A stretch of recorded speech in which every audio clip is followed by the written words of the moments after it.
Los cárteles tienen una nueva arma, es 10.000 veces más poderosa que la morfina, y una dosis del tamaño de una sola semilla de amapola es suficiente para matarte. Esto no es solo otra droga callejera.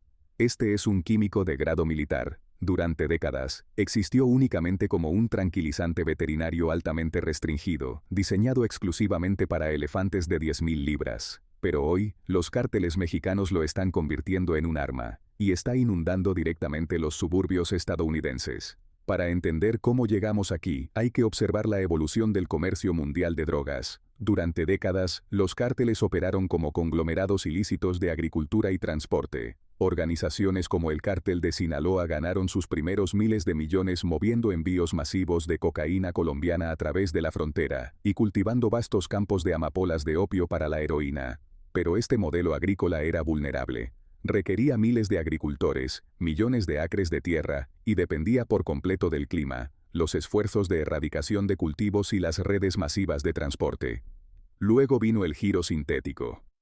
Alrededor de 2014, Estados Unidos ejecutó una represión masiva contra los analgésicos recetados. Millones de estadounidenses eran adictos, pero el suministro legal de pastillas se secó. Los cárteles vieron un vacío de miles de millones de dólares y cambiaron por completo su modelo de negocio. Se dieron cuenta de que depender de los cultivos era un riesgo. No necesitas lluvia ni tierra para hacer opioides sintéticos. Solo necesitas un laboratorio clandestino y precursores químicos. Compraron prensas industriales de pastillas para imitar exactamente los medicamentos recetados que el gobierno había restringido. El fentanilo se convirtió en el producto definitivo e infinitamente escalable. Pero el mercado se volvió tan masivo que provocó una intervención geopolítica global. Estados Unidos presionó a China para que regulara fuertemente y prohibiera la exportación de precursores clave del fentanilo. Los cárteles se enfrentaron a un cuello de botella masivo en la cadena de suministro. No retrocedieron. Escalaron. Recurrieron al carfentanilo. Debido a que el carfentanilo es 100 veces más fuerte que el fentanilo estándar, los cárteles necesitan exponencialmente menos precursores químicos para producir un rendimiento rentable. Logísticamente, es el producto supremo del mercado negro. Si un cártel pierde un enorme camión lleno de cocaína en la frontera, le cuesta millones. Si un cártel envía con éxito por correo un solo sobre indetectable que contiene unos pocos gramos de carfentanilo, pueden cortarlo en cientos de miles de dosis letales. Veamos la mecánica real de esta pesadilla micrologística. Cuando solo necesitas unos pocos gramos para abastecer a toda una ciudad, no usas contenedores de envío ni túneles subterráneos. Usas el volumen abrumador del correo internacional. Todos los días, millones de paquetes ingresan a los Estados Unidos. La Oficina de Aduanas y Protección Fronteriza no puede someter a pruebas químicas ni pasar por rayos X cada tarjeta de cumpleaños, carta comercial o paquete pequeño. Los cárteles explotan esta imposibilidad estadística. Sellan al vacío unos pocos gramos de carfentanilo, una cantidad no más gruesa que unas pocas hojas de papel, y lo deslizan en correo basura, suscripciones a revistas o envases de cosméticos falsificados. Los perros rastreadores suelen ser inútiles, no solo porque el producto químico se oculta fácilmente, sino porque exponer a una unidad canina de la policía al carfentanilo es una sentencia de muerte inmediata para el perro. Al convertir en arma el servicio postal de los Estados Unidos, los cárteles evaden miles de millones de dólares en infraestructura de seguridad fronteriza por el precio de un sello postal. Pero esta micropotencia es exactamente lo que lo convierte en un arma biológica. Para entender por qué es tan mortal, hay que observar su estructura molecular. El carfentanilo es altamente lipofílico, lo que significa que se disuelve fácilmente en grasas. Debido a esto, cruza la barrera hematoencefálica humana casi instantáneamente. Una vez en el cerebro, actúa como un agonista ultrapotente, fijándose en los receptores opioides mu con una afinidad aterradora. El usuario no solo se droga.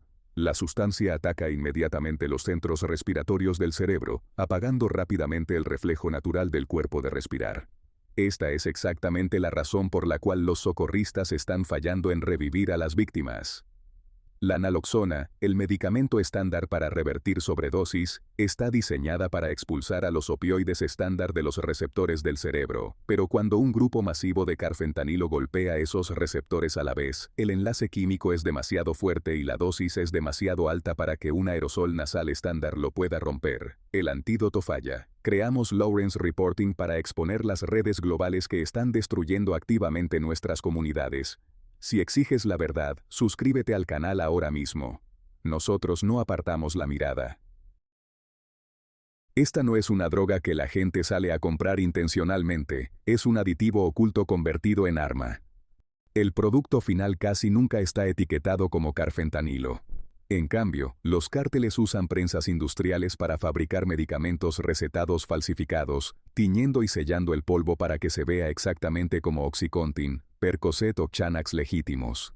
Alternativamente, se usa como un relleno barato, cortado directamente en drogas callejeras en polvo como la heroína o la cocaína para aumentar artificialmente su potencia.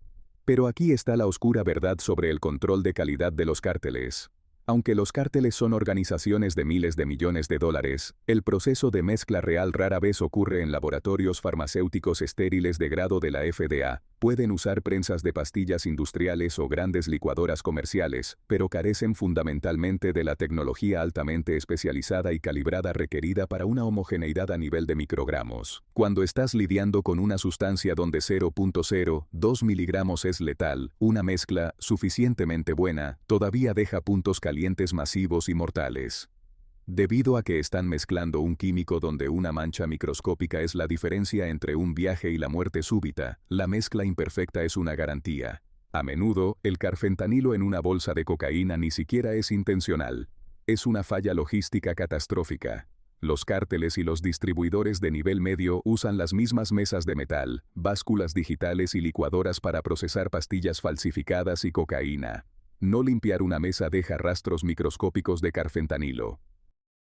Cuando la cocaína se procesa a continuación, absorbe ese residuo letal. Si un usuario inhala una línea de cocaína, que es de aproximadamente 50 a 100 miligramos, y resulta que contiene solo el equivalente a 2 granos de arena de carfentanilo agrupados, su sistema respiratorio recibe una orden química masiva de apagarse por completo. La víctima esencialmente se ahoga a plena vista porque un sujeto en un laboratorio clandestino usó una bolsa de plástico para sacudir un lote de cocaína en lugar de usar un equipo de mezcla de grado farmacéutico. Los números demuestran que esto es una catástrofe nacional en escalada. Vimos una señal de advertencia en 2016, cuando el carfentanilo explotó por primera vez en el mercado negro.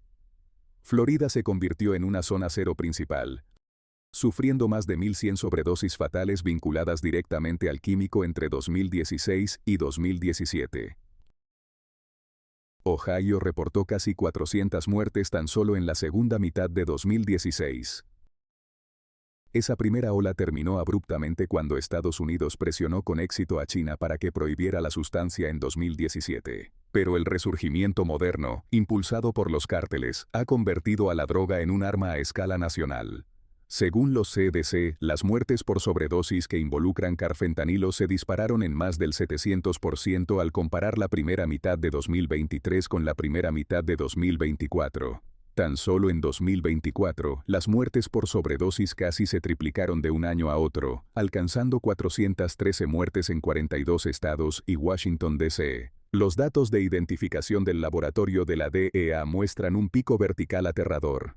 En 2022, la DEA identificó carfentanilo en solo 54 incautaciones.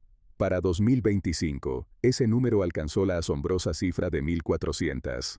En septiembre de 2025, las fuerzas del orden incautaron más de 50.000 pastillas falsificadas de un solo individuo en una gasolinera local en el estado de Washington.